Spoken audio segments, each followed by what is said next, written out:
It's a normal occurrence.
Yo, that What's last going on? What's going on, bruh? man ain't too much, bro. Hey, yo, whatever that last beat is right there, bro, that joint had me turned Oh every yeah, yeah. time. My guy AJ, bro. He be going crazy with the beats. Shout out AJ. Yeah, You're gonna hear him shout a lot out. more on some future tapes real soon. Real Oh soon. yeah, But okay. yeah, we appreciate everybody for pulling up. This is another episode of BTB, aka the Black Team Broadcast. It's your boy Machiavelli 24. I'm here with he don't need an introduction. It's my guy, the sixth man of the year, Rated Trey. Trey Yeah, what's Majors in the happening, building. bro? What's happening? What's happening, bro? We back for another one. Oh Back yeah. for another one. Another one. This a real special one, bro, because now we getting a lot closer to football. We now have an idea of who made the team. We know who made the cut, Yeah, who didn't make the cut, and I'm excited because we got another special guest in the building. Some may know him as Midtown Mo. Some may know him as Mo Penix. Some may know him as Kirk Moton. But my guy from Bleacher Report, you see him a lot on the news too, CNN. Mo Moton in the building. What's happening, brother? what's going What's on? happening, as Yeah. they say out there on the West Coast, man? As they say out here, what it do? Chilling, bro. Chilling. Happy to have you on, bro. It's an honor, man, and a privilege. Hell yeah. Yeah, yeah, right at busy time, perfect time. I know you tried to get me on last week, but I was like, you know what, we can do it when we got a lot to talk about at the cuts. And of course, Raiders had Oh a yeah. John Spytek woke up and chose violence on Monday because it was a lot of Oh action yeah. this week. Yeah, it got real. And the first orderance of news that took off that had Raider Nation going crazy on social media was our current wide receiver one, Jacoby Myers, requested a trade from the Raiders, man. What are your thoughts on that? Yeah, this is just another negotiating tactic. I'm not worried about this yet. Right after this came out, I said, even after the Amari Cooper sign, I said I think the Rays are going to eventually work it out with him because at this point, he wanted a new contract, obviously. Rappaport said that they had been negotiating for weeks. Yeah. And the Raiders are probably like, we're not giving you more than this much. And he's probably like, well, I'm wide receiver one, quote unquote wide receiver one. We can talk about that. Mm-hmm. But they're obviously far apart in talks. But once the season gets a little closer, I know we're already close. But I don't see the Raiders moving their wide receiver one a week and a half before the season. Pete Carroll said over and over again he wants to win now. If you want to win now, you don't do that by trading Jacoby Myers. I know they got Amari, but Amari's 31 coming off of a down year. What if Brock Bowers gets banged up? Like, who are you depending on? So let's remember when Devontae Adams wanted out, who was the reliable receiver there? It was Brock Bowers, yeah, but it was also Jacoby Myers. So I think they worked things out. smooth it over. Yeah, and in my opinion, it makes sense. I feel like they just got to come to a conclusion of the right numbers. They got to figure out the numbers, and I'm sure they'll be able to make that happen. Hopefully before week 1, but I mean, if not, I mean, he's under contract all season, so I'm sure they'll find a way to get that figured out. Especially they know he's a valuable asset to this team, and he's a key part of this offense. The thing is, how Now, much are you willing to give him, though? in my opinion, I'd have to go maybe like 20 to like 24 mil. That's like my cap. If he's willing to take less than 20, hey, automatically, let's do it. I, I won't you lie, man. I will go. I'm in that 22 to 27 range. Like 27? Ooh, I'm willing to be flexible, okay. because I don't think you make it a long contract. Yeah, I don't think you make it a long contract. 27, and maybe a way to get out either next year or the year after. You know, something like that. Like pretty much some sauce on this check, some sauce on this year. You know. yeah. I hear you. Just 27's a bit steep, bro, in my opinion, just because That's just we got to think about the list of receivers and ahead of him that are getting currently in that like 25, 26 range, too. There's some big name players there that we got to be real with ourselves there. yeah. Is he No, better than those players? that's just like that's a desperation move. 27 is desperation. Like we really want to keep you here. Like That's like, oh, for sure, he out the building already, yeah, and you got last. yeah. Okay, That's makes sense. that Myles Garrett contract move. Yeah, yeah, but I would say around like 20 to like 24 range for me. That I feel like that's a fair amount, and we got more than enough cap space. I don't see why we can't make that happen. See, that's the reason why Trey's idea kind of makes sense, because you see what they did with Trey Hendrickson in Cincinnati. They didn't give him a multi extension. They upped his salary this year. He's still gonna be a free agent next year, but they gave him Mhm. the money this year. The Raiders can do the same thing with Jacoby. He could be a free agent next year. They had, as Trey said, they got the cap space. I believe they have about 27 million with the Amari Cooper deal to bump up his current salary. He's at 11 million right now.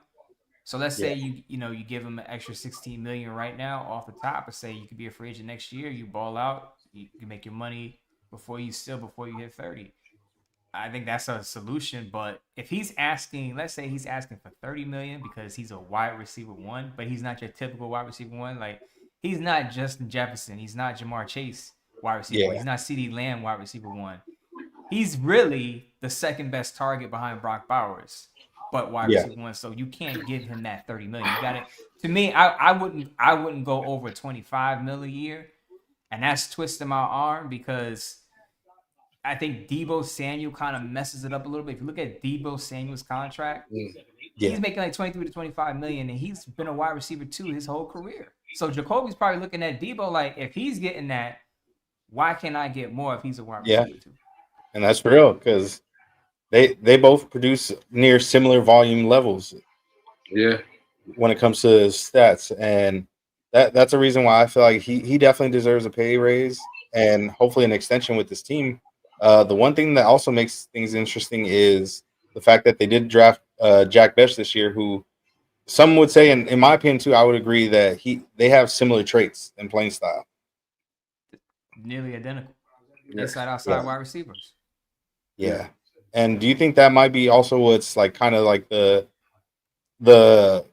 what's causing this delay also is they're really thinking about this, like, do we want to keep him if we have this kid that potentially could become the same prototype player? If Jack Besh had the same offseason that Dante Thornton Jr. had, I would say yes. But Jack Yeah, Besh also, he's been pretty quiet. Like, if he was buzzing like Dante Thornton, then I'd be like, oh, that's why they're a little hesitant, because they know Jack Besh can contribute right away, like Dante Thornton Jr. is going to this year. But yeah, Jack Besh has been really quiet. He's running with the second team. He's probably wide receiver, what, 4, Yeah. 5 yeah. if they keep I think Jacoby. he's 4 So or 5. Yeah, he's not ready. He's not ready yet to take on a role. So I think that's what Jacoby has some leverage. Jack Besh is clearly not ready to be on the field for 50% of the snaps yet. yeah. And a big part of or a big key indicator as to why we noticed that Jack Besh isn't ready is also the fact that they brought in a key veteran, a well-known name in Raider Nation.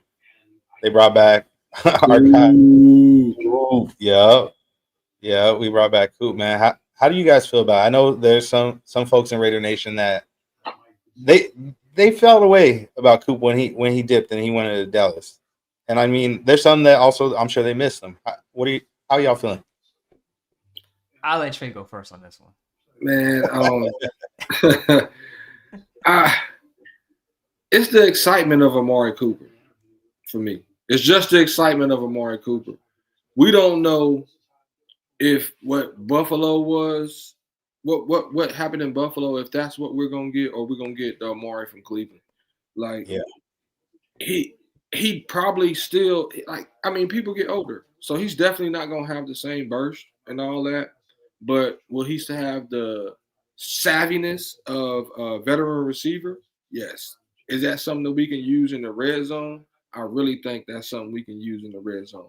He's not going to be that same deep threat, but can Chip Kelly set him up and put good play positions to get him set up to make possessional catches or anything like that?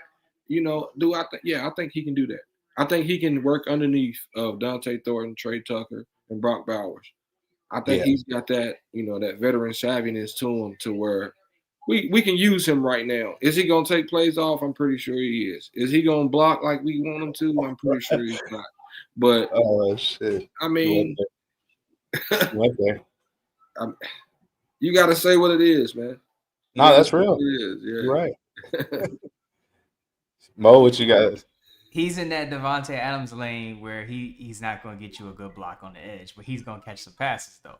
Yeah. And I think the Raiders should want that because we're going to talk about it. Their defense is suspect on the back end. So they're going to be in some shootouts this year.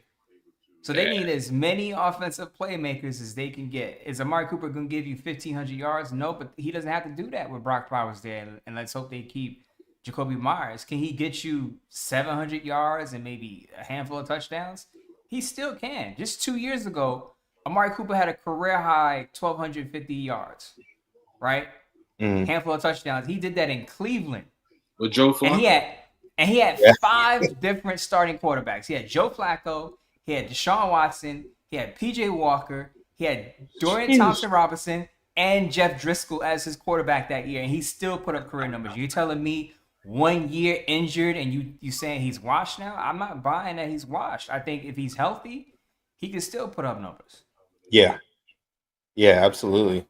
Hype me up on there. I got you, Trey. I got you.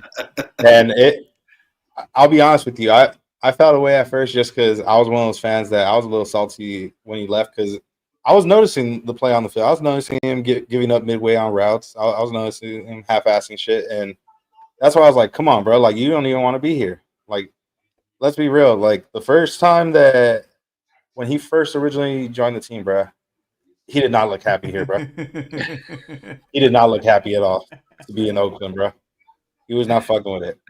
But, I mean, if you look at now, bro, like, it seems like he had a change of heart, bro, in my opinion. And in your guys' opinions, could this be possibly his like Charles Woodson moment? I'm not saying he's Charles Woodson, but obviously, that key player that the fan base loved at one point, and he's returning, not trying to make amends with the fan base.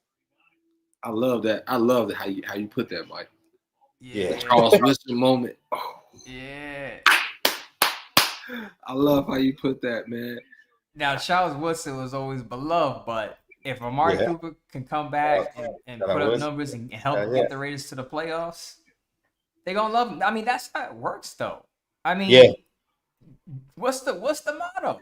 Just win, baby. If you can help the team win, they don't care what happens. I mean, some people are going to hold grudges and say, oh, he's soft. Oh, he gave up on plays 6-7 years ago. But if you win in games and you out there balling, people are going to root for you. People are going to cheer for you. And that's what it comes down to, production. That will fizzle out real quick in Raider Nation. We are so thirsty for that type of season that if we go, let's say, we 5-2 going into the bye week, and Amari Cooper is a big part of it. You're gonna see them Amari Cooper jerseys all in Raiders in Italy. Oh, I'm sure everybody already pulled them out the closet, bro. They already dusted them off and shit. Mine down in the Raider room. I don't know. pulled It off the feels wall. weird, bro. Like, even though, like, obviously he wore 89 back in the day, we know who 89 is now, bro. It's like, yeah, my boy. Like, I feel weird. It feels weird. There's the reason why I caught bro's jersey this offseason. Like, there's a new 89 in town, bro. And even though Coop was a key figure here in Raider Nation from back in the day, he got to find a new number, bro. And he managed to be able to find one with number 19, bro. Now, I want to say something about that real quick. I'm gonna be honest with you, bro. Brock looked better in 19. Pause. I wouldn't mind Brock going back to 19 and him taking 89 back. I'm just saying. I just wanted to throw that out there real quick because you put Brock back in 19.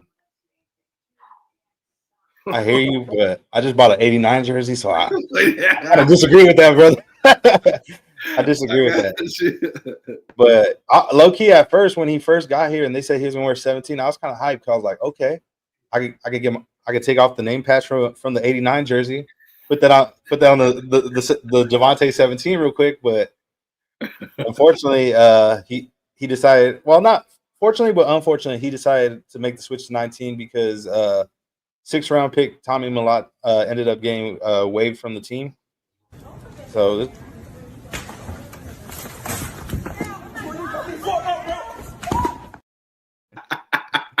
Smash that. You had to, right? You said, "Give me that." Smash that. Yeah, right. I wish he had stayed 17 though, because then he would have took off the bad juju from that number that Devontae left. Because for a while I was on Bleacher Report Live calling Adams number 17. I wouldn't even mention him by name. So yeah, him wearing 17 would have kind of reversed that for me. So I wish he had stayed 17, but it is what it is, man. Oh, they're going in on the chat. He said, I know they didn't drag MP9 on the show. Yeah. Yo. Shout out the Unfiltered Truth, Filthy Phil in the building. Yo, MP9 and Kyle Pitts. Watch that connection. It's coming.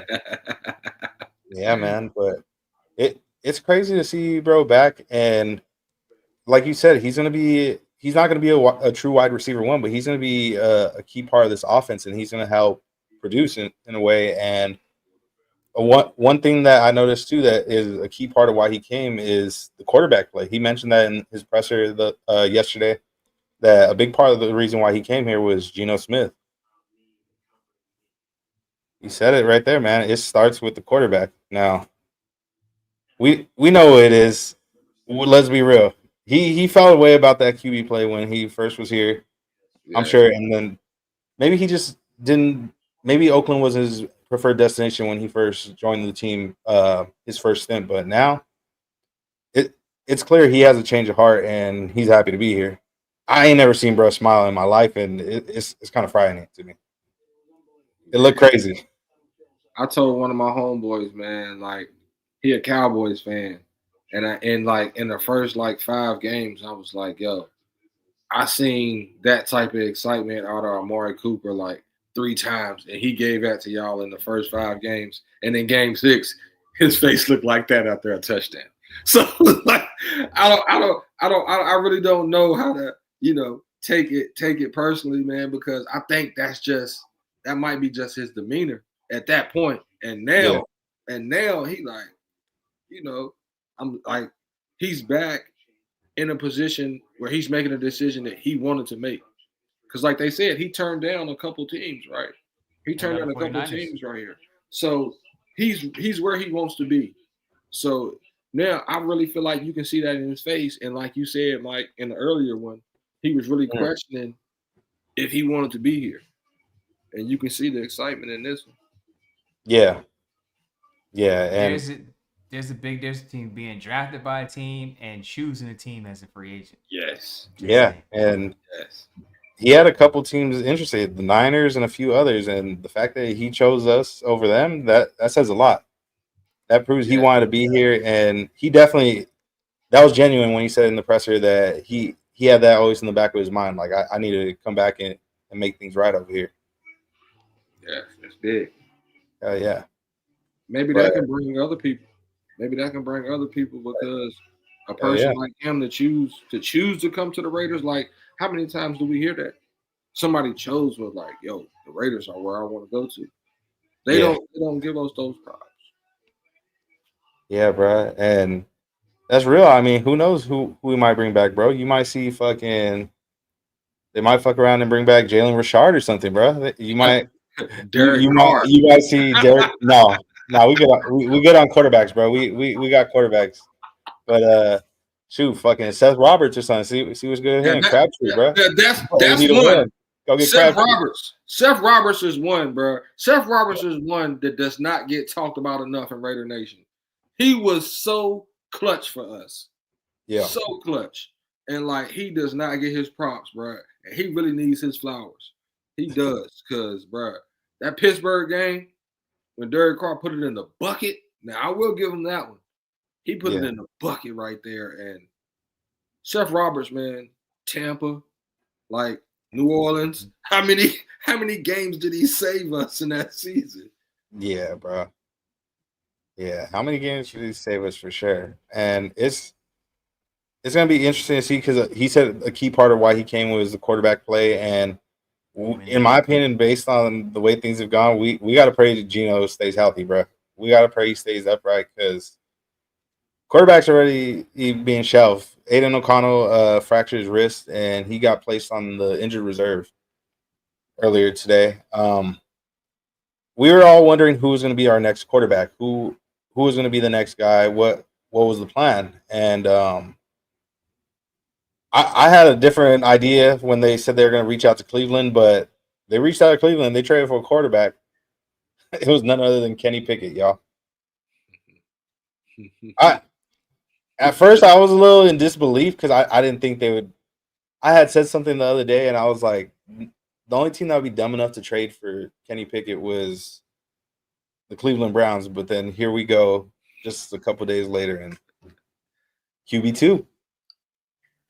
I've never seen a football look so big in a quarterback's hand. Oh my god, bro. It's crazy. That football looks massive in Kenny Pickett's hands. Bro.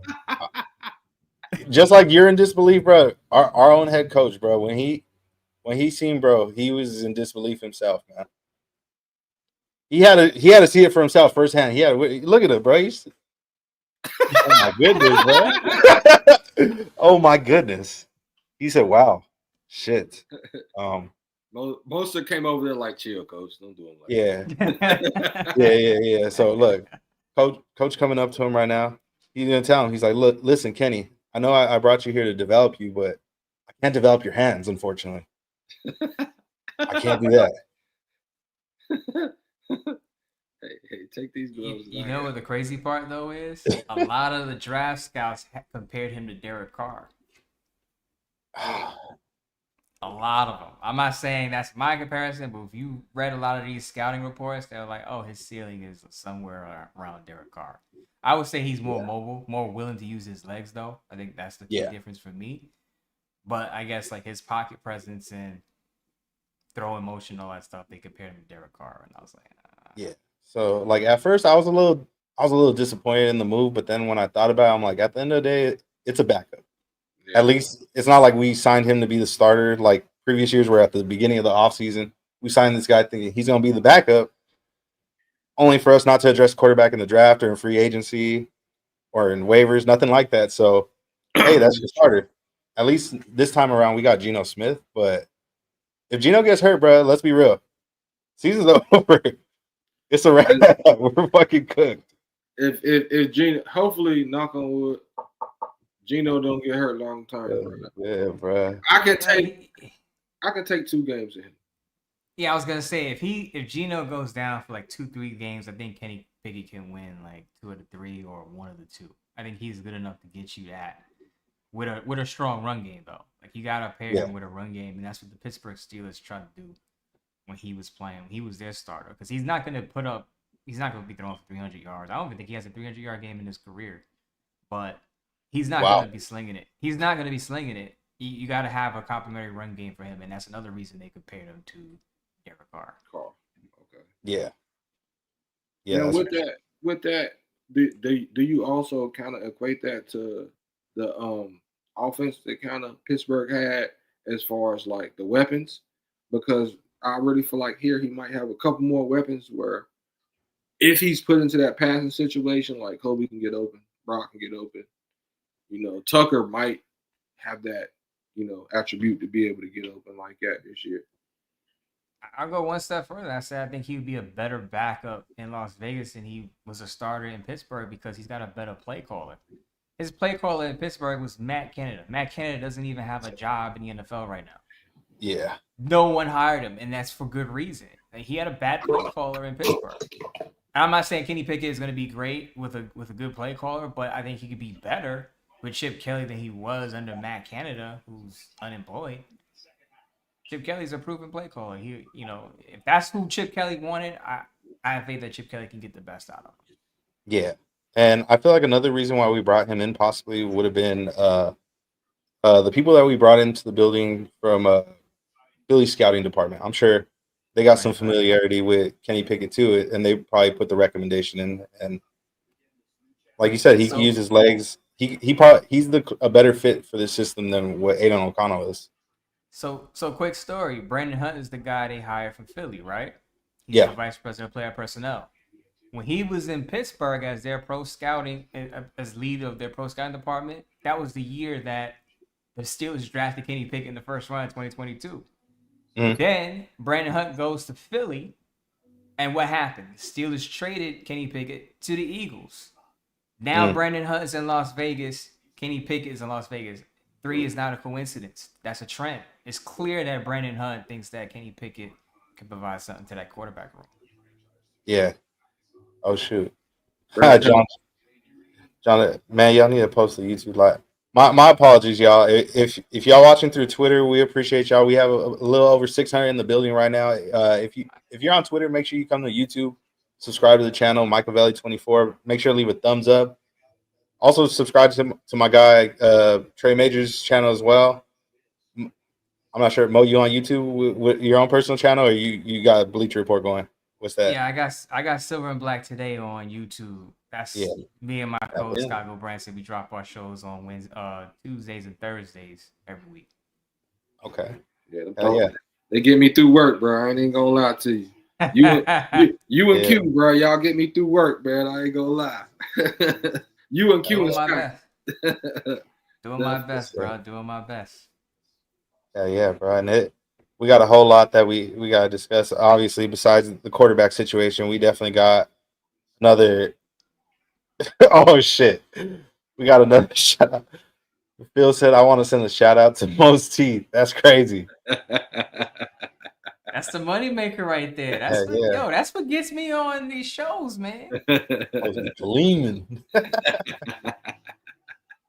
That's what gets me on these shows, man. Yeah. Shout out to my dentist, by the way. Yeah, bro. Shoot. But yeah, going into that, bro. Obviously, besides a known receiver in Raider Nation, but a newly acquired receiver and a new quarterback that's acquired, we finally figured out who made the team and who didn't. And I'll start off with the bad first. We'll go with the players that got waived, unfortunately, this period. And there was Zach Carter, Chris Collier, Jafari Harvey, Bo Jackson's nephew. Ooh, my fault, y'all. I forgot. Hold on. Let me get y'all in. Good. Okay, there we go. Okay, there we go. Okay, so yeah, Zach Carter, Chris Collier, Jafari Harvey, Bo Jackson's nephew, Cedric Jackson, Timu Max Crosby, Matt Jones, Trayvon Mai, Antonio Mafi, Sincere McCormick, who recently got acquired by the 49ers, Tommy Malott, Cam Miller, Ovi, Carter Runyon, Justin Shorter, Laki Tassi, Trey Taylor, Greedy Vance, Dalton Wagner, JT Woods. That's a long list, but hey, that's what makes it crazy. I remember before it used to be two different cut periods. Now it's just all in one shot, which I'm sure that makes it a little tougher for the coaching staffs and a lot of franchises to get rid of people. Yeah. Sincere McCormick going to the 49ers really irks me, but Yeah. yeah, whatever. He's about to go over there and go crazy, but it is what it is, man. John said, how did we get Kirk Morrison on our show? Salute for getting a celebrity on your show. Hey man, we BTB know some people that know some people that know some people, and our guy's somebody that we happen to know, and he a real one. Why is my man getting so many shots though? I done seen Yeah, so many hey, shots in the chat and like, yeah, for real. Hey, fight back, bro. I don't I, like I that, can't man. even I can't even see the chat. I can't even see all the comments in the chat. hey, look, A we lot gonna of these get. people a lot of these people be at my bleach. Like John, I already know John. See, John gets a free pass. He can talk shit because he's from New York. So I give him a New York pass. Hey, look, we'll give you some time, man, to fire back at them. You know. Yeah. Yeah, you have your moment for sure. We'll go through the list of people to fire back at. Shoot, and then obviously with the waiver list, there are some players that end up making the practice squad. A good majority made the list. Alex Bachman, Collier, Terrell Edmonds, Jafari Harvey, Cedric Jackson, Matt Jones. That one I'm still I don't understand it, but hey, they must see something I don't.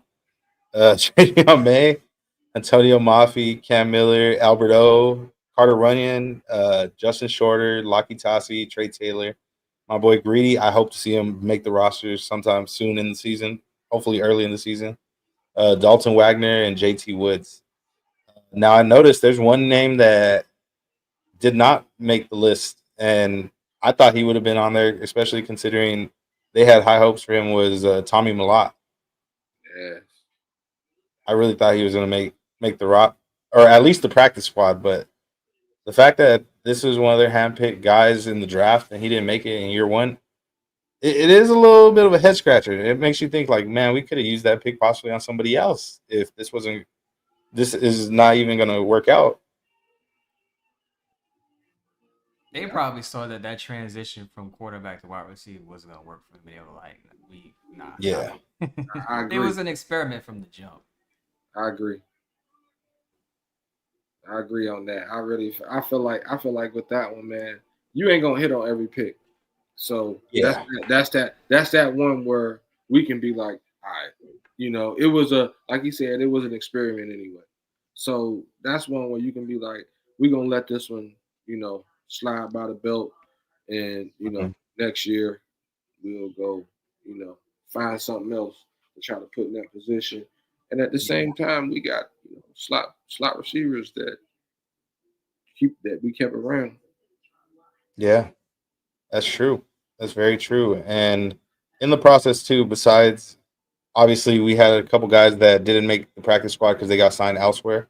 We did bring in somebody from another team, and in my opinion, I think this is a steal. I really like the pickup from the Rams. We got Brennan Jackson, who he maybe uses as an edge rusher in the scheme, or possibly they could even use him as a Leo. So I like the versatility, and he was somebody I was actually a fan of going into the draft last year. He was somebody I was looking at possibly as a day 2 or day 3 pick for us. Could be a tweener. Got the size about 6'4", 260. So like you said, they got him listed as a linebacker, but his production, a lot of it when he was in college, came as a pass rusher. And Yeah, can't have too many pass rushers, especially you got Malcolm Coons coming off with 20 CL. We don't know yeah, what Tyree Wilson's gonna do in his third year yet. So if you're weak especially if you're weak in the secondary, you better have a crazy ferocious pass rush. And the Rays are trying to build that. I, I, yeah, I I feel like this is like that Kalavon Chason pick from last year. yeah, Somebody that Robbie Leonard can bring the best out of, and they see what Robbie Leonard does with defensive linemen, man. So maybe he can be somebody that can actually come in and be like if we have him, like because just think if we had Chason and Kuntz last year, that could have been a dangerous mix on that defensive line. So maybe if Robbie Leonard can get that out of him, man, that can be a serious defensive line that we have, and maybe they're also understanding what it looks like on the back end, and they have to have pressure because Yeah. he has the twitch, he has the burst, So maybe I think it's a great move, me personally. Yeah. Yeah, 100%. And in my opinion, it's not the fact that they did waive him, but it's not that he sucked or anything like that. It's just the fact that the Rams have a loaded D line room, bro. They got a loaded D line room, so it was just they ran out of space on that D line room, and we got one. And They got the hopefully, right. They got the right Byron Young. Not to cut you off, but they picked up the right Byron Young. That's why they got a loaded yeah, edge rusher group. still can't believe that shit, bro. I can't believe that shit like that. That's What crazy. really happened? Like a lot of people are like, no, there's no way they could mix it up. It's like, how can you not? They have the same exact name. Yeah. Yeah. That kind of shows you why our front office had a makeover after that year. Because Yeah. really, how do you mess that up?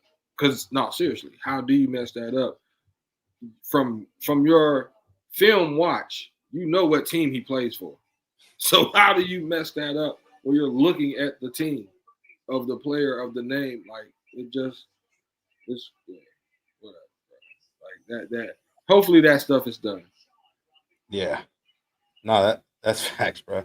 That's facts. And shout out my guy ready to run down the building, showing Run always showing down love. what it do, bro. Sir. What Yes, it sir. do? I was on that show recently. Had a good time. Yeah. With the rundown. Shit, you got to come on me and rundown show that we have on Thursdays, our film breakdown show. Yeah, one time I you got wish I come. had more time in the day, man. Oh yeah, you always working, bro. You on CNN, TNT, Bleacher Report. You probably on Telemundo too, and I wouldn't even know it. Everywhere, bro. Spanish, you know what I mean? I can squeeze a little Spanish in there. Espanol. That's right. Yeah. Hell yeah. But yeah, let's go over now that we talked about obviously the players that made the practice squad. Let's talk about the final 53. And last week when I was discussing the depth charts, I felt bad. I forgot to mention this, so we'll start off with them first because it's the easy one. We got the special teamers. We got obviously the real DC. We got Daniel Carlson. We got All Pro AJ Cole and our long snapper Jacob Bobenmeyer. You got it. That's a long ass last name, bro. Like that's crazy. Like when you think about it, like imagine every week they gotta like remake that jersey, that nameplate, bro. That's too all the stitch work like that. That's insane. That's insane. But yeah, shout out to them. I don't think that room's gonna change anytime soon. But yeah, let's get into the offense, bro. We gotta pay Daniel Carlson though. Oh yeah, and I'm sure they will. I'm sure they will. But yeah, let's meet the offense, bro. And starting it off, we'll go with obviously the quarterback room, which that for the week that's been one of the key talks, especially with Kenny Pickett being acquired. Now the list shows Aiden O'Connell, who is on the roster, but he's going to basically be on the IR for, I would say, the majority of the first half of the season, or at least the first half. Real quick, Mo, man, I want to ask you about that for real, bro, because that was a weird move for us to keep him on the 53 and then stash him on IR. Was it like a move to like open up a space for someone else, like a cornerback or something on the roster, or was like because it still seems like a weird move because they could have just put him on IR, from the jump. Like, was that like a strategic thing or like what was it? My initial reaction was they were going to eventually move him to IR anyway, but like you said, they could have still just moved him to IR and designated him for return. I do know that there are two versions of IR that's designated for return. There's IR out for the season. They think he's going to be back in 6 to 8 weeks. Maybe they think he'll be back before that. But it still doesn't make sense to me because I don't think he's getting that backup job back. That's why it's puzzling to me because I think Kenny Pickett is going to be QB2 going forward. So Aiden O'Connell will probably be your QB3. So why even hold the roster spot? But I do think eventually he not gives it up, but they move him and then they bring in someone else, hopefully for the secondary. Yeah, and in my honest opinion, I really do like you said. I think he pretty much lost that QB2 spot. I feel like that might have been the last we see of Aiden O'Connell. In my opinion, I don't know if he ever sees the field again. Is he going to be the emergency quarterback, or who knows? Maybe they were even planning on cutting him before this injury happened, and obviously you can't cut somebody with an injury. Yeah. They can go the settlement route, but Mm. the bottom line is I agree with you. I don't think he's gonna play another down for the Raiders. And that's why I've been yelling for them to trade him since the beginning of the offseason. Because if you look at the quarterbacks they brought in, drafted or traded, they trade for Geno Smith, mobile at 34 years old. They drafted Cam Miller. I know it didn't work out, but he's mobile. They bring in Kenny Pickett. He's mobile. Who's the only quarterback in that room that doesn't fit that? It's Aiden O'Connell. So the reports were that they were trying to trade him before. Maybe they had no takers. They're definitely not going to have any takers for him now while he's hurt. Yeah. Maybe they can package him with a pick and trade him, but his time in Las Vegas is done regardless. Yeah, and it's just interesting, like the fact that they didn't think to replace him at all. I mean, obviously they did get a couple quarterbacks in the draft, but I feel like they didn't really like take it seriously, like when they evaluated the quarterback position in the draft this year, just because they're really confident in Geno Smith clearly, but it's like, hey, if he goes down, shit's gonna get real very quickly. Like, I don't think we want to deal with that, possibly. Now the hope is obviously to keep him healthy, but if he goes down, we're screwed. Yeah. How many teams aren't if their starting QB goes down though? I mean that's a part of the game. I mean, look at the number one team in the league, well, in the AFC. To Josh Allen or Patrick Mahomes go down, those teams are they drop straight to the bottom. No matter how good that offense is. So, I mean, that's something that every team has to deal with. So, we just got to keep them upright, keep them healthy. Yeah. Now, I know we said this before we went on air, but a lot of people may disagree. But I do think Kenny Pickett is an upgrade over Aiden O'Connell for Chip Kelly's offense. 100%, 100%, bro. Because there are a lot of people that say no, they'd rather have Aiden O'Connell. They're like, I don't care about the pick. I'd rather have Aiden O'Connell. Aiden O'Connell, while I did think he should have started over Gardner Minshew last year, it wasn't clear cut. It wasn't obvious to the point where the coaching staff had to say he's clearly the better quarterback. It was close because both of them were kind of mid in the preseason. They had an open competition. Yeah. And there was nothing spectacular from either one. So they went with the guy they paid more money to. Yeah. So I don't want to hear Aiden O'Connell didn't have a fair chance. I know he had different coordinators and different play calls, and I get that. But he had a chance to kind of separate himself, and he never really did. And he's not progressing. He's basically stagnant, or you can kind of say he regressed if you watched him in the preseason, those couple of games before he got hurt and fractured his wrist. You can argue that there's signs of regression there. So, yeah, I definitely agree. I really feel like in preseason he looked like he did last year. Same way in preseason, exactly. You didn't see anything different, and Kenny Pickett is definitely a more mobile upgrade with better. I ain't gonna say arm strength, but as far as his on the move. He can throw better on the move, in which you don't get that from Aiden O'Connell. You don't get that movement and all that. You get a statue. So he makes fewer mistakes too. Yeah. One thing coaches hate is turnovers in the red zone. I don't know if you remember that game against the Buccaneers last year. That was the game that Aiden O'Connell started. He got in for Gardner Minshew. At the time, Gardner Minshew was benched multiple times, but this is one of the times he was benched. Aiden O'Connell comes in against a Buccaneers team that's putting up points. He gets into the red zone, turnovers. Yeah. He also got hurt in that game. So that's another thing. Aiden O'Connell hasn't been able to stay healthy either. He's been banged up. Banged up last year, banged up in this preseason. So not only is he a quarterback that can't move well, he's a quarterback who can't move well and has been a bit fragile. Then he hurt his hand too, didn't he?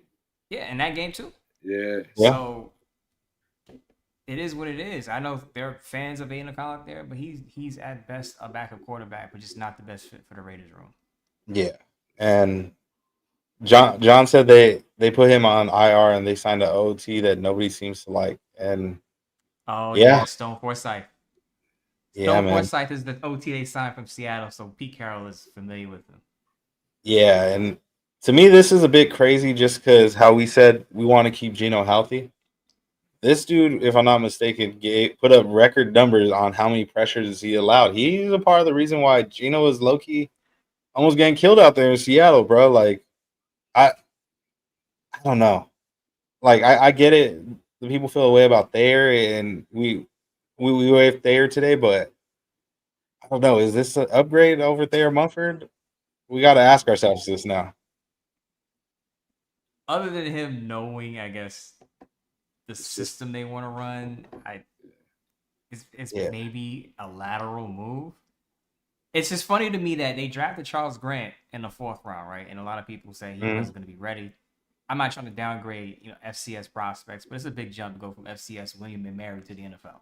Right. Yeah. So I figured Charles Grant wasn't going to be ready right away. So they had to have a swing tackle ready.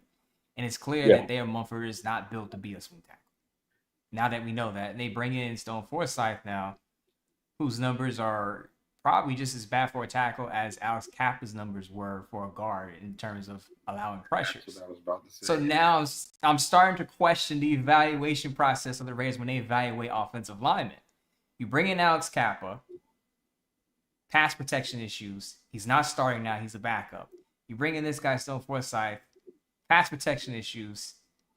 Maybe not maybe. He's not a really good swing tackle based on the numbers. Some people still upset that they moved Jack Sparks Johnson to guard. I kind of understand that because Pete Carroll he prefers a bigger guard. Dylan Parham put on some weight for a reason this offseason. So it's clear they have a tight tall guard. So I can give him a pass for that. But the evaluations for Alex Kappa, I get he knows John Spytek from Tampa Bay. And the evaluation for this guy, Stone Forsythe, questionable at best. Questionable. Yeah, bro. Like, in my opinion, it's crazy to say, but they had to have been a little stoned when they decided to bring in Stone Forsythe, bro. But we being real, because the film that I seen, shout out my guy Elite Takes. He posted a TikTok. I didn't get a chance to upload on here, but I'll repost it later. He had one where the film looked horrible. Like, Gino was out there running for his life because of this man, bro. So I don't get it. I know a lot of people were saying Thayer was out there getting his ass whooped, and we seen it this preseason. He had some bad reps. So the way it seems, it's like, okay, instead of getting our ass whooped with him, why not get my ass whooped with my homie that I already know who it is? At least I have some familiarity when I'm getting my ass whooped. And I don't know if that's the right approach. I just don't think so. Is it like, I really feel like, bro, for Raider coaches from John Gruden all the way up even to Josh McDaniels, bro, they have a cockiness about them where they're like, no, I can fix this guy. Like, I can fix him. So is that really what's going on with Kappa and Forsythe? Like, are they sitting there and they over, like, thinking like, oh, I can be the man that, like, it was just his system. It was just this right here. I can fix what he was doing wrong. I think all coaches have a bit of an ego, right? Especially if they're accomplished. They're like, this is what I did at the previous place. I can do it here.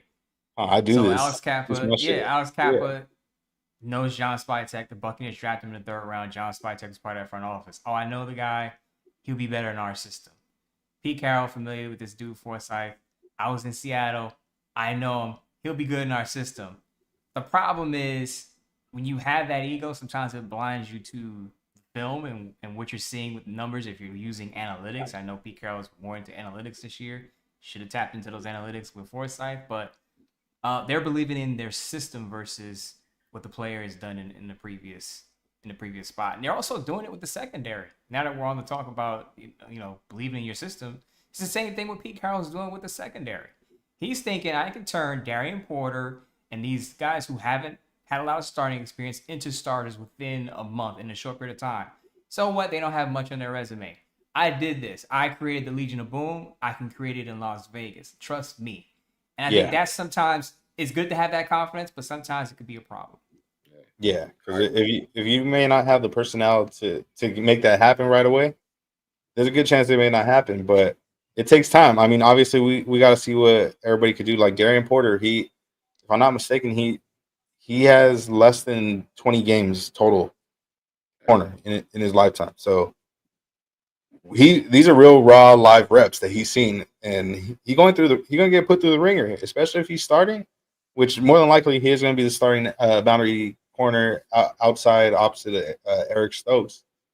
He's gonna have some real tests, especially week 1. He might get matched up with Diggs. Week 2, you got to see Lad McConkey, and then obviously week 3, you got to see who's taking on Terry and Debo. Mm-hmm. So it's gonna be some real tests for them. Is he really gonna see Lad though? Are they gonna keep Lad on the outside? It's possible, bro, because they did get a pretty good rookie too for Ole Miss, and they brought back Keenan Allen. Yeah, and Keenan Allen. So he gonna see a matchup regardless. It's gonna be a matchup. Yeah, they're gonna try to put him on an island and test him. That's what they're gonna try to do, because these coaches can scheme it up. Yeah, let's isolate this dude and pick on him and test him to see, what it's like for him out there 1-on-1 with our, our best receiver, our second best receiver, our shifty receiver, to see what he can do. He's a smart kid. Tough. He's a smart kid. I think from what I've seen from him, man, he does not let the same thing happen to him multiple times. Yeah. So I think he'll see what he's doing wrong, and from game to game, we'll see, progress. Oh yeah. I just hope tackling is not a problem, because what you don't want to do is turn a 10-yard completion to a 20-yard completion. You don't, especially if you're on those third and longs. You don't. True. Not just that. We're so used to that. True, and not just in coverage. They got to be worried about the run game too. They got to be able to stop the run, and just like these other teams, they got to worry about stopping our run game too. Which, at first, some of us were a little skeptical of the pick, but it's clear as day he a Raider now, and Rose cold as hell. Yeah. We seen what he did against the Niners, and that was only a sneak preview. He also showed a little some against Arizona too. I can't wait for week 1. That's going to be a real matchup when he goes up against Spillane and that D-line. Like, if I'm being honest, New England got a solid front line right there on the defensive end. It's solid. So it's going to be a matchup right there and a real test week 1 for Ashton Jeanty and the rest of our running back room with Zamir, and I'm guessing Mostert. In your opinion, is Lowry going to see those reps over him, or is he more so that's the special teams guy in the room? Yeah, he's a special teams guy, and that's for me, in my opinion, that's the primary reason he made the roster over Sincere McCormick. That's because of his special teams ability. So yeah, Raheem Mostert is going to be your third down pass catching back. Then Lowry could be another third down pass catching back if Raheem Mostert gets hurt. But yeah, Dylan Lowry's on special teams and maybe a gadget player. Now and then you bring him in, throw him a quick swing pass on the outside. He's in the open. You can get an easy completion, routine completion, turn that into 20 yards. But you won't see much of Dylan Lowry on offense. Yeah. Now, the one thing that I wasn't expecting going into camp or going into the season, but ended up being a reality now is Zamir White reclaiming RB2. I thought going into it, okay, it's going to be Raheem Mostert. He got that elite speed and he's going to kill it. My guy Trey over here hyped because you already know he got that Georgia bias. Yeah. Go dog. Go ahead, hype your boy up, bro. Let the people know what's up.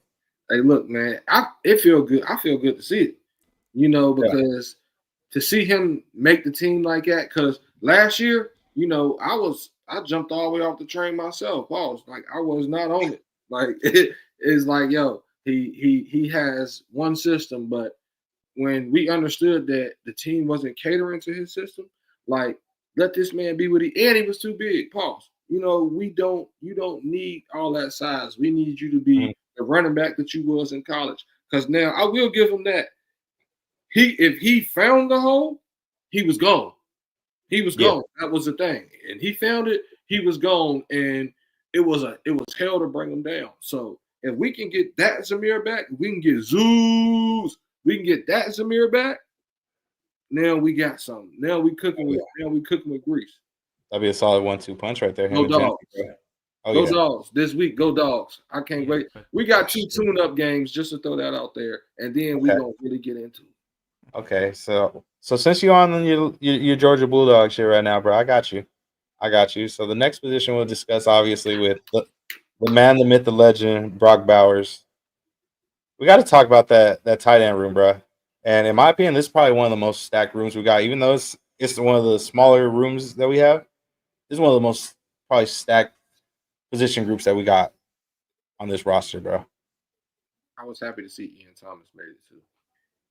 Oh Yeah, yeah, yeah, especially for the blocking aspect. But I think we're gonna finally get to see Michael Mayer's potential. We won't see it yeah, to the full grade because Brock Bowers is there, but I think we're gonna see a lot more of Michael Mayer than we're used to seeing. Remember last year we thought we were gonna see those two tight end sets with Luke Getsy, right? I think Mhm. what we thought we were gonna get last year, we're gonna get this year with Chip Kelly. Because if you look at Chip Kelly's history, he had Brent Selleck and Zach Ertz. Brent Selleck at the time was the older tight end. Zach Ertz was very early in his career in Philly when Chip Kelly was in Philly. So he had both those guys, and they worked pretty well together. They were both Yeah. putting up numbers. So that's enough evidence for me to say it can work with Brock Bowers and Michael Mayer together. Oh yeah. Oh yeah, and I'm excited to see it because we're gonna see Chip Kelly cook up a cool amount, I would say, of 12 personnel, and you don't know what to expect. It might be Brock, it might be Mayer. Somebody gonna get the ball, and at least both of them are a force when they get the ball, especially in open field. They're units, bro. They're gonna make something happen, bro, and that's They gonna run, really open up things for the running game for our other receivers too. And I'm excited to see it, bro. they run through I'm real people's excited to see it. faces. They run You through said what? they run through people's faces, both of them, Yeah. and Yep. it's gonna be a great thing to see, man. Shit. They be running through people's faces. They're over shit. Besides that, bro, they having some highlight catches, bro. Over here mossing people, bro. We seen. Hey, I wish you had the one with Michael for the Oh, Jets game. oh yeah, it's in the intro. If I don't have it right here, but if those of y'all that watched from the very beginning, on the intro, I got that cold Michael Mayer's first touchdown on there. And If Michael you got haven't watched it, he got what? that shift. He got that shiftiness that Brock got. He's just a Mm, more, he's more, you know, but he can make those moves too. Like I remember seeing it his first year before Brock got there. Like Michael Mayer was making people miss too. So I really think yeah, this tight end room is going to be legit. And then the blocking with Ian Thomas, and if his hands can end up being legit, 13 personnel is going to look pretty good too. 3 tight ends would be insane, bro. The Raiders should have a lot less problems in the red zone. I know that for Geno Oh Smith, yeah, he can turn the ball over a bit in the red zone. I think this was to help him out having those two tight ends. You got Ashton Genty. The Raiders themselves have had problems in the red zone with the previous quarterback, their previous long-term quarterback. hmm Now you got all these targets. You got two big tight ends. You got Ashton Genty running the ball. There's no reason why the Raiders can't be efficient inside the 20. A 6'5" Thornton Jr., Amari Cooper, Jacoby Myers, like Yeah. all these guys that can get open in short space. So yeah, yeah, bro. And the one crazy part is, even though some may say we don't have a true wide receiver one, we got a lot of key players that all complement each other in a great way on this offense and shit. They complement the hell out of Brock Bowers too. But we know that's the primary target, that's why it's okay to not have a wide receiver one at this moment. But who knows, man? Maybe on this contract here, maybe Jacoby goes crazy, or maybe it could be the other guy in the picture, Trey Tucker. He might even have possibly a big year too.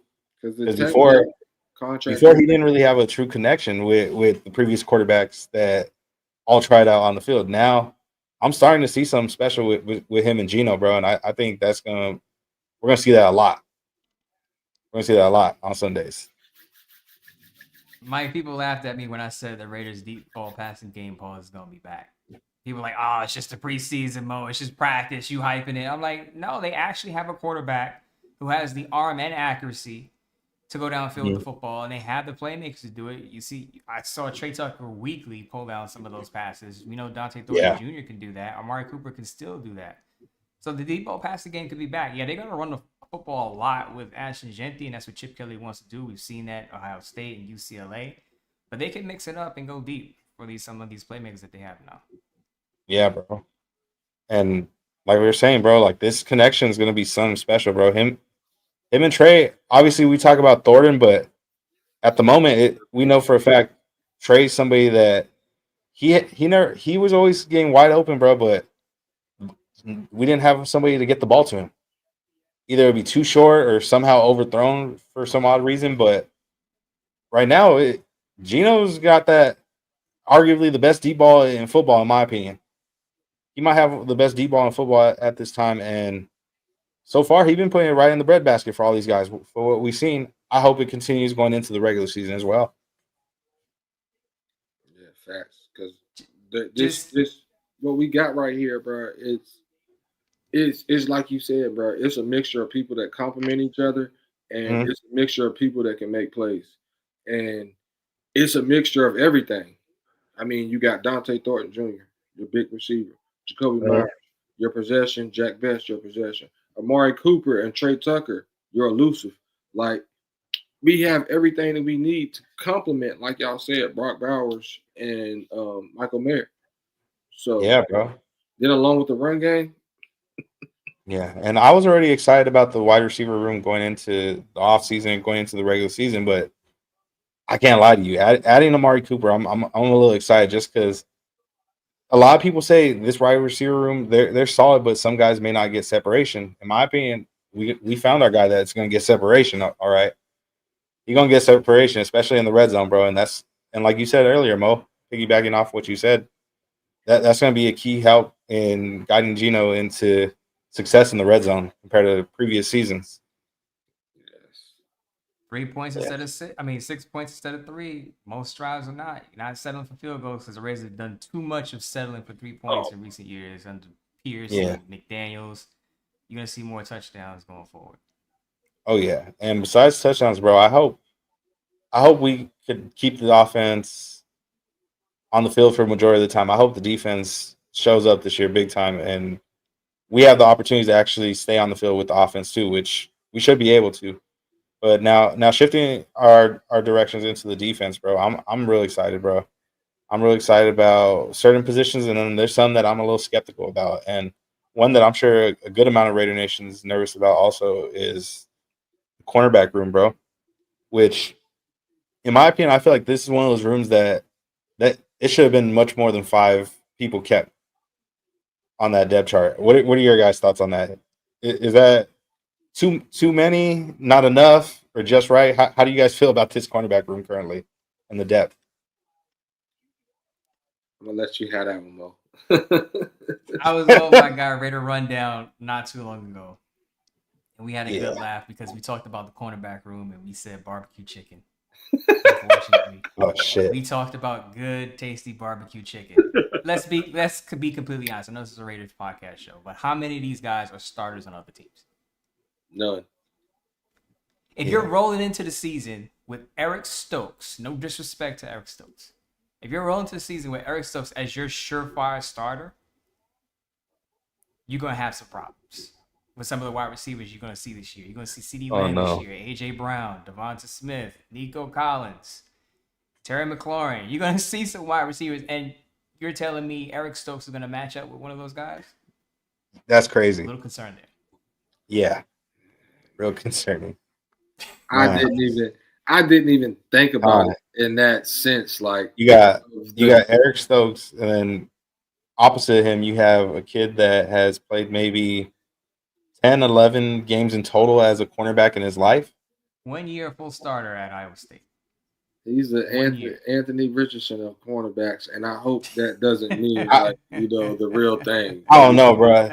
So one thing I will say is his footwork and technique is comparing position wise, It's a lot much, better. much better technician, bro. Yeah, He it's at a lot least has better. solid footwork, and he looks like a natural at the position. It's just, hey, that was in college. Now you're going. This is the big leagues now, and you went down the list, Mo. That's some competition right there. Not just the wide receiver ones, but them twos. Some of these teams got some cold twos. The twos. Yeah, Like, bro. bro, we really got. I mean, you Terrible talking about twos, bro. You're gonna have to deal with that. George Pickens. You talking about George Pickens, Devontae Rashid Smith. Rice, Devontae Smith. Then you got Hollywood Brown and all them. So like, Mhm. bro, you really got some twos that you got to deal with too. Like, and then our Yeah. linebackers can't cover no damn body. Like, I mean, we got a couple coverage linebackers, but I get what you're saying, bro. And I mean, I honestly thought Greedy Vance should have made this roster, bro. Just also looking at the lack of depth, I feel like he's one guy that he was a surprise cut to me. I'm happy to see he at least made the practice squad, but in my opinion, I think that's somebody that if shit gets rough, I feel like hope maybe by like week 3, week 4, we probably might see him being brought elevated back to the 53-man roster somehow. Oh yeah, because I don't somebody. see what they see in Darnay Holmes, but Oh man, that's the one right there, man. That's the one right there, man. Because I bro, see it. he was out there in the fourth quarter in preseason games, still getting cooked. Still getting cooked. Like what? Couldn't believe it. I couldn't believe it when I seen that they decided not only to start him over my guy Greedy, but also he didn't even make the roster, bro. Like that's shocking to me. But who knows? Maybe it is Darnay, but I've seen a lot of people also saying that it could be Jeremy Chin that ends up being the starting nickel. And if he does end up being the starting nickel, that's going to make things real interesting for this safety group. Now, I like our safeties as is. If these are our 2 starting safeties, I'm happy with our safety room with Zay and Jeremy Chin. But if you move him to the nickel, then that's where it gets a little interesting. Who are we putting out there with him? Is it Chris Smith? Are we actually confident in Chris Smith to take quality reps as a starting safety in this league, or possibly Thomas Harper? I'll say Chris Smith, Georgia Bulldog, but I'll say Chris Smith the second, right? Had a good preseason. He earned that spot.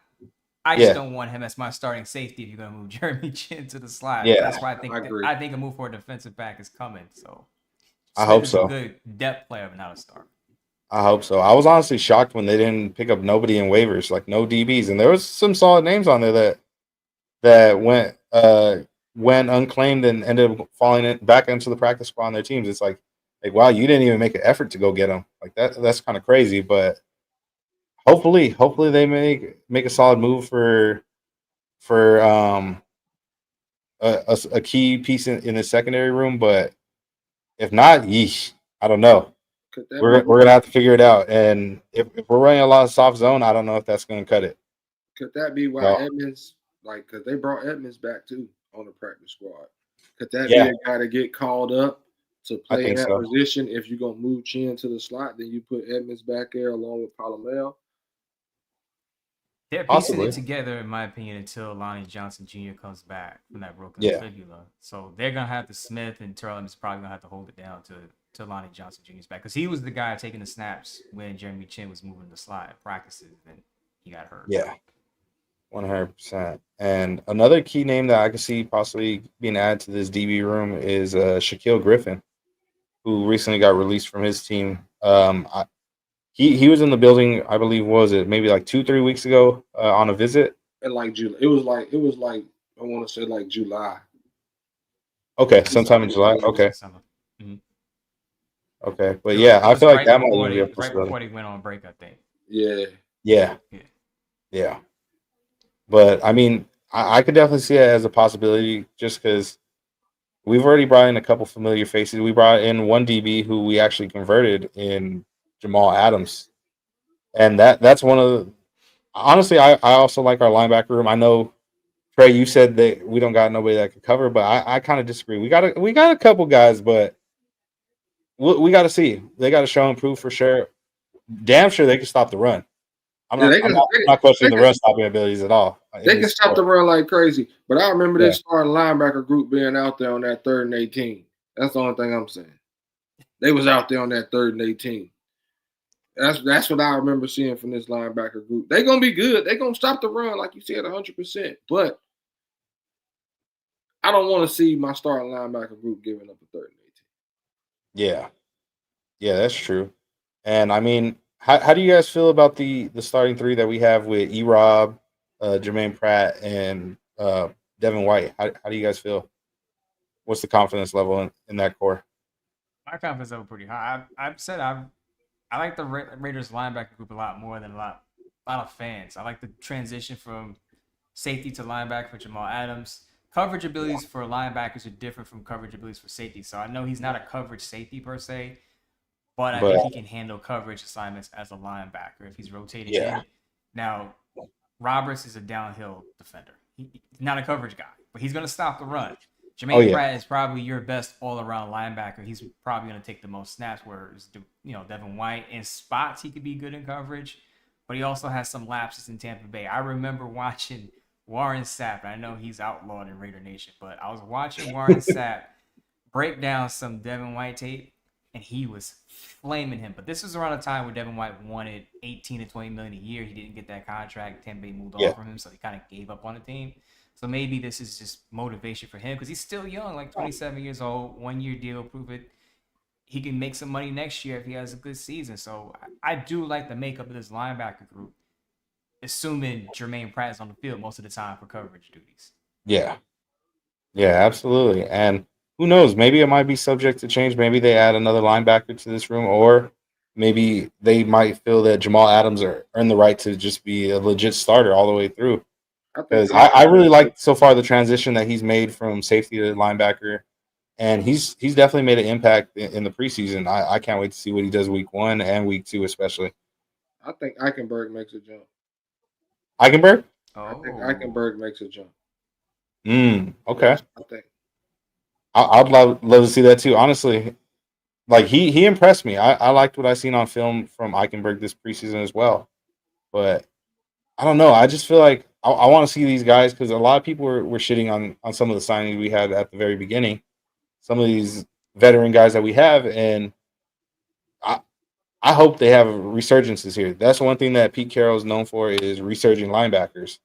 I hope that we get to see that here with these guys. That'd be amazing. Oh yeah. Pete Carroll never won fewer than 7 games with Seattle. So 7 seems to be the floor. Vegas has it, I believe, at odds. Vegas has it at 7.5, I think. Oh wow. Could be close. I think like how we said on the show with Q Mike. I think this linebacker core, bro, with it being a veteran core surrounded by young people on the boundary, I think that's a huge thing for them to be able to help them as far as like communication wise and stuff.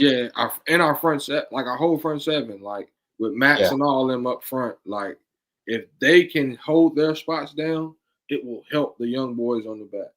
Absolutely. Communication, it will help them because they can talk to them. And then that's where I see the Eichenberg jump. Because once they figure all that out, now we can plug Eichenberg in and he can really, be free and do what he does. And just like you said, like the linebacker core is going to help that young secondary. The one key component I feel like to this defense, and that's also going to help the secondary, that's going to make or break them, is the pass rush, bro. It's really going to depend on our D line and how they handle things moving forward with this season, bro. And I know it looked shaky that Seattle game at first. There was no interior pass rush, but so far I've definitely seen some strides of progress in the last couple of weeks, and they got to bring it, bro. They got a real test going forward, not just in quarterback wise with Drake May, but they also got to deal with Ramondre Stevenson and Travion Henderson. They got a real test week 1, so we gotta see what this D line is all about, man. And if we don't get no push in the interior, we're not setting the edge, everything's gonna fall apart in my opinion. So it's really gonna be depending on this defensive line. I think that edge is gonna get set, man. I think that edge is gonna get set. I think that interior pressure from the run game, like how we said, that's gonna be there because of the linebackers behind them. I'm just worried about that interior pressure on the pass game. Like, are we gonna be able to get pressure up the middle balls? Because that's something that we need to be able to collapse that pocket. We know what Max is gonna do. It looked like we can see what Tyree is gonna do. Seeing Kuntz get that sack in that last game really gave me me some confidence. Yeah, it gave me a little bit of okay. So if we can get that interior, I think we'll be okay. Yeah, and a big part of it too was, like you said, Kuntz showing that he's regaining that confidence to play full go again. Because at first I was noticing, and I'm sure you, Mo, and Trey were noticing as well. Like some seem off at the very beginning. It seemed like he's playing like a little nervous, like if he doesn't want to re-aggravate or pretty much fuck that injury up again. And I'm glad to see like he's shaking that off, because if not, that will be a big part of a mishap for this defensive line. And as well, Tyree, like you said, we're starting to finally see what the full potential possibly of Tyree Wilson. Who knows? Maybe this is only the beginning. We might see some greater things, but I really thought he was going to have more success as a 3-tech on the defensive line. But who knows? Maybe he might be the guy right there behind, whether it's behind Max or Kuntz, or even if he earns that starting spot. I can't wait to see how he progresses this year, because it don't seem like Tyree of the previous years. Like, he has a faster get off. He's actually starting to use the long arm. Like he looks different. I'm proud to see the progression. So you're saying when he stepped to the podium with no shirt on, that big Kool-Aid smell, you started. He was feeling that pause. You started to say, yeah, he's arrived. That's a confident. No. I don't know about that, brother. That's crazy. No. Hey, I really did take that as a sign of confidence. He seems comfortable in his own skin, at least. Yeah. Right? Yeah, that's true. That's the part of a lot of what you do in life. I hate to get philosophical and all Aristotle, but part of what you do in life is confidence. If you can do something with confidence, it changes the result in a lot of cases if you have the talent. And that's facts, man. That's facts. Like, you, at the end of the day, you got to be your own biggest fan in this. Whether it's in content, sports, whatever it is you do, you got to be your own biggest fan. If you're not your own biggest fan, how do you know anybody else is going to support you if you don't even support yourself? Max showing him a lot like he is, man. I think that is a big thing. Seeing them doing their one-on-ones together and really seeing like Max is really like, all right, come on. I'll let you go through this. Now let me show you. And he's showing him like how to set stuff up. Because if we notice, like, he only had a bull rush. And now he's starting to set that up with different moves. And he said it out his own mouth. Like, I know how to set up speed to power, or use my power and convert it to speed. Like, he said that. And that was one of the things he said when he had his shirt off and he had the Kool-Aid grin, So he was super confident. But like Mo said, bro, that confidence is dangerous. So if he gets that confidence where he feel like he can dominate what he was back at Texas Tech, and he just like, bro, this little offensive lineman, and he dominates like that, we might be in for something. Yeah. And speaking of dangerous, bro, I heard a rumor yesterday. I'm sure you guys seen it going, and people started going ballistic the moment they've seen the words Las Vegas. But it was said by Benjamin Albright that the Raiders made a call inquiring about Micah Parsons.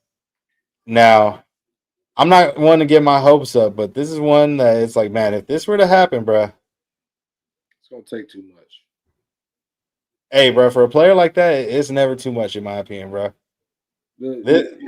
We seen how much we got back in return for Khalil Mack, bro.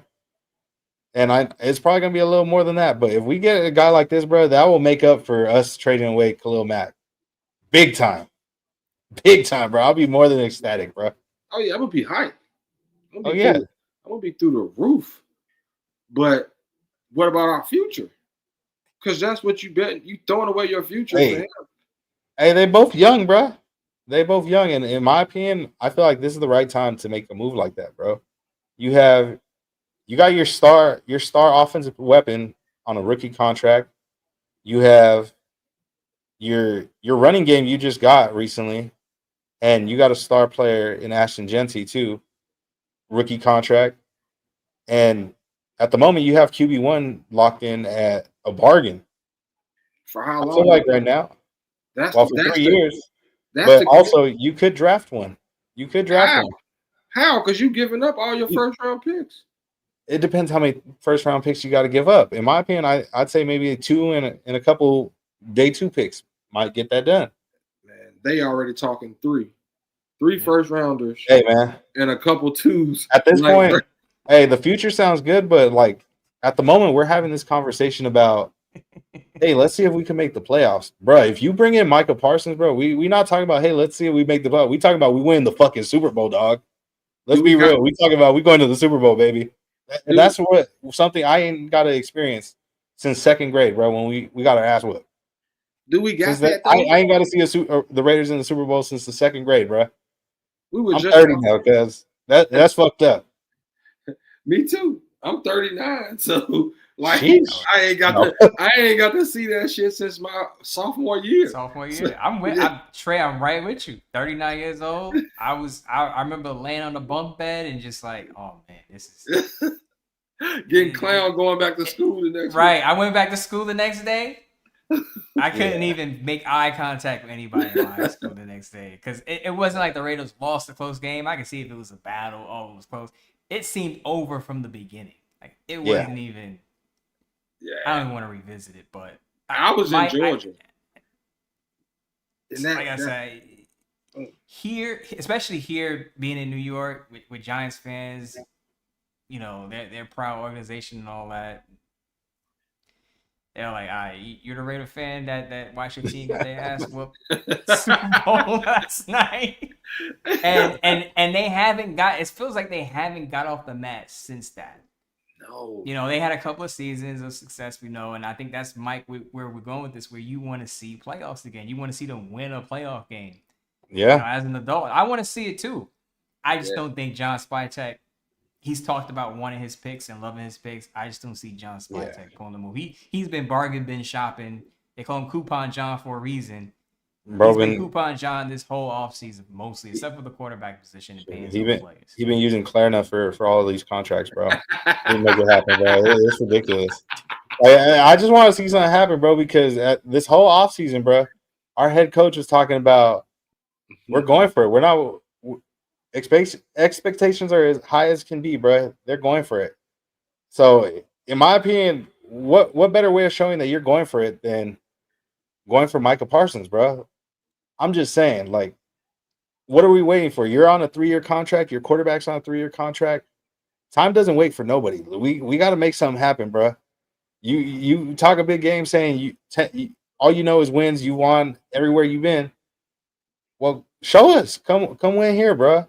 And we have all these questions about the secondary, talking about, we got to see about the secondary. We got to see about the secondary. But you pair up a guy like Michael Parsons with Max Crosby, you don't got to worry about the secondary. At that point, any of us three could be out there at corners, bro, with them too. No complaints, bro. Trey, you could be out there at the slide in your 3-point stance, bro. Hey, yo. we gonna be solid. You did not have to put that out there in the world again, bro. My fault, gang. My fault.